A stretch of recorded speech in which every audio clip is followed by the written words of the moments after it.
I imagine and hope that the audience leaves with feelings that are unsettling enough that they spark conversation. We are seeing ongoing cyber attacks across the country. The truth is much scarier. What is the truth?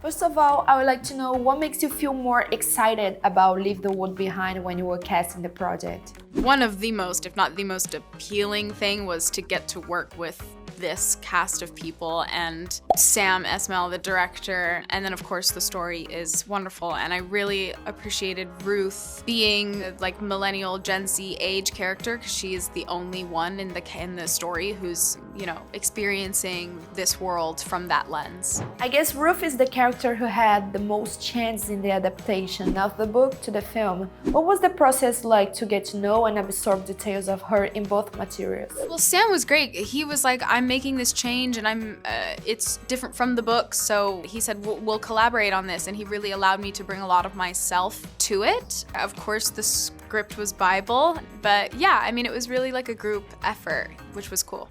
The director Sam Esmail received opinions from Barack Obama on how to make the script more authentic and reliable, and this reminded me of a sentence in which one of the characters say that he lives in a country that has many enemies.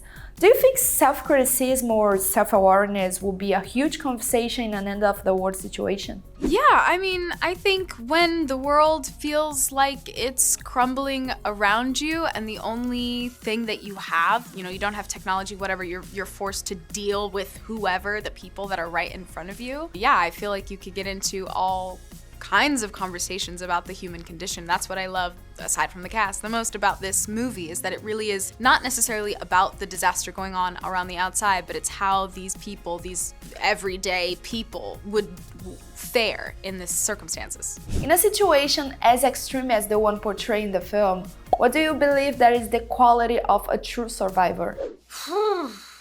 I feel like the person who could make the most of whatever time they had left, like maintain some kind of purpose, would be the person who would be doing it right, I guess. Which moments in the film do you believe will be most impactful for the audience, and what do you hope they understand through your character? I mean, gosh, there are so many severely impactful moments in the film. I imagine and hope that the audience leaves with feelings that are unsettling enough that they spark conversation. I would hope, I think all great art, you leave and you're like, oh, it's making me think of this, it's making me think of that. Now I have this question about the world, or, you know, exactly like, what would I do in that situation? Or would I be like this character, or would I not be like that character? And for Ruth, she's representing a lot of people in a certain generation. So yeah, I mean, I identify the most with Ruth in the story, so I imagine that may be true for a lot of other people in my age group. Haven't you been picking up on what's going on out there? We've all been deserted. There is no going back to normal.